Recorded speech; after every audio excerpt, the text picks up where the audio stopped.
JEE preparation का सबसे डरावना सपना जो एस्पिरेंट्स का होता है वो है बैकलॉग्स। बैकलॉग्स आज के दिन बहुत ज्यादा बड़ा इशू हो चुका है, लेकिन कई बच्चे ऐसे होते हैं जो जिनका ऑलमोस्ट पूरी 11th भी बैकलॉग होती है, लेकिन लास्ट में वो जेई के अंडर 1000 रैंक भी लेके आए हुए हैं। मेरे खुद के भी कई सारे फ्रेंड्स थे जिनके पूरी पूरी 11th भी बैकलॉग में थी। तो आज मैं आपको कंप्लीट सॉल्यूशन बताने वाला हूँ कि आप कैसे बैकलॉग्स को कवर अप कर सकते हैं ताकि आप खुद भी बेस्ट रैंक लेके आ सके जेई में। और मेरे खुद के टाइम पे भी मैंने बहुत अच्छे से बैकलॉग्स को डील किया था ताकि मैं आईआईटी दिल्ली फाइनली पहुंच सकूं। तो आप बिना किसी देरी के शुरू करते हैं। तो आपको आज सारी टिप्स पता चल रही होंगी। हमारे चैनल के जो मोस्टली सब्सक्राइबर्स हैं वो एक बुक जो फॉलो करते हैं वो है सेंगेज। मैंने वो खुद अपने टाइम पे की थी and it is one of the best books. Specially maths और फिजिक्स में मैं कहता हूँ कि मैथ्स में सेंगेज और फिजिक्स में या तो सेंगेज या फिजिक्स गैलेक्सी में से आपको एक तो करनी ही चाहिए। तो इसका अब हम एक एग्जांपल लेके देखते हैं कि आपको बैकलॉग्स कैसे कवर अप करने हैं। ये मान के चल रहा हूं मैं कि आप एटलीस्ट दिन के 10 घंटे पढ़ाई को सीरियसली दे रहे हैं। अगर आप 12th में तो 10 आवर्स से कम में आप बहुत ज्यादा मुश्किल हो जाता है सारे सिलेबस को कवर अप करना। अगर आप 11th में तो आप 8 to 10 आवर्स या उससे ज्यादा दे रहे हैं तो और भी अच्छी बात है। मान लीजिए आप अगर 12th में 10 आवर्स प्लस दे रहे हैं तो आपको एटलीस्ट डेली के 2 घंटे बैकलॉग्स को कवर अप करने के लिए देने चाहिए। और मैं ये डेली का कह रहा हूं क्योंकि आप मान लीजिए कोचिंग में 4 से 5 घंटे लगा रहे हैं तो उसकी प्रैक्टिस आप इजीली 3 आवर्स में कर सकते हैं एंड 2 आवर्स आपको बैकलॉग्स के लिए भी कवर अप करने पड़ेंगे। अगर आपका पूरी 11th बैकलॉग है, अगर आपके थोड़े कम है तो आप उसी अकॉर्डिंग थोड़ा टाइम कम भी दे सकते हैं। फॉर एग्जाम्पल आपका अभी मैंने एक बड़ा बेसिक से चैप्टर उठा के देख लिया जो कि आप एक बहुत ज्यादा इंपॉर्टेंट चैप्टर है जेई की प्रिपरेशन में।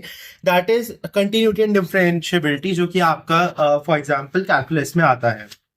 इसमें अगर सेंगेज में देखा जाए तो इसमें आपको सबसे पहले मिलते हैं इलस्ट्रेशंस, फिर मिलते हैं कॉन्सेप्ट एप्लीकेशन एक्सरसाइज और फिर मिलते हैं आपके जो मेन एक्सरसाइजेस है। इसमें जो है अब अगर इस चैप्टर की बात की जाए तो अप्रोक्सीमेटली आपको 64 इलस्ट्रेशंस देखने को मिलती है। मैं कहता हूं जब आप बैकलॉग्स कवर अप कर रहे हैं तो आप स्लोली एंड स्टेडीली भी करेंगे बट डेली करेंगे तो आपका सब कुछ कवर अप हो जाएगा। तो इस चैप्टर को आप आराम से 1 वीक लेकर कवर अप कर सकते हैं। 64 इलस्ट्रेशंस है, आपको डेली के 15 to 16 इलस्ट्रेशंस कंप्लीट करने हैं हर टॉपिक को। बेसिकली जहां पे टॉपिक कंप्लीट हो जाए अप्रोक्सीमेटली आपको 15 to 20 इलस्ट्रेशंस डेली के पढ़ेंगे। आप उतना करिए और फिर उस दिन के लिए छोड़ दीजिए। आपका ये डेली आराम से 1.5 आवर में हो जाता है। और फिर जो है आपको बाकी टाइम जो हाफ एन आवर से 1 आवर बचा हुआ है उसको करने प्रीवियस जो चैप्टर्स है उनके, या तो अगर आप सेंगेज फॉलो कर रहे हैं तो उनकी एक्सरसाइजेस आप कर सकते हैं। जिसमें जो है मैं खुद पर्सनली क्या करता था, जैसे आप देख सकते हैं थोड़ा अनटाइडी जरूर है, मैं गंदी रखता था अपनी बुक्स, लेकिन आप मेथड देख सकते हैं कि हर क्वेश्चन को मैं या तो इजी या फिर एम मतलब मीडियम मार्क करके रखता था। इसका मतलब है जो इजी क्वेश्चन है वो मेरे से पहली बारी में हो गया था, मुझे उसको रिवाइज अब नहीं करना है।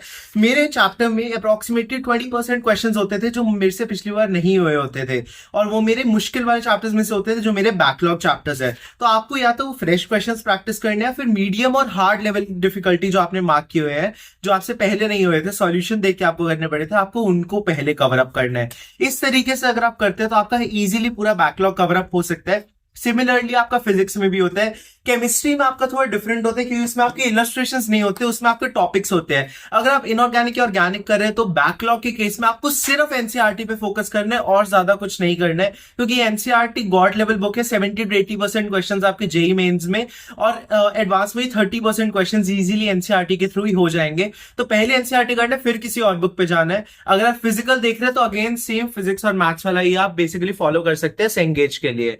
और बाकी इसी तरीके के टिप्स के लिए आप हमारे चैनल को सब्सक्राइब कर लेना। सारे टिप्स और बुक रिव्यूज आपको हमारे चैनल पे मिल जाएंगे। तो अगर आप हमारे चैनल से जुड़े हुए हैं और रेगुलरली सारी चीजों को फॉलो कर रहे हैं तो आपको पक्का से जेई में एक अच्छा रैंक तो आ ही रहा होगा। और अपने दोस्तों के साथ भी इस वीडियो को शेयर कर देना। हम मिलेंगे अगले वीडियो में, तब तक के लिए बाय।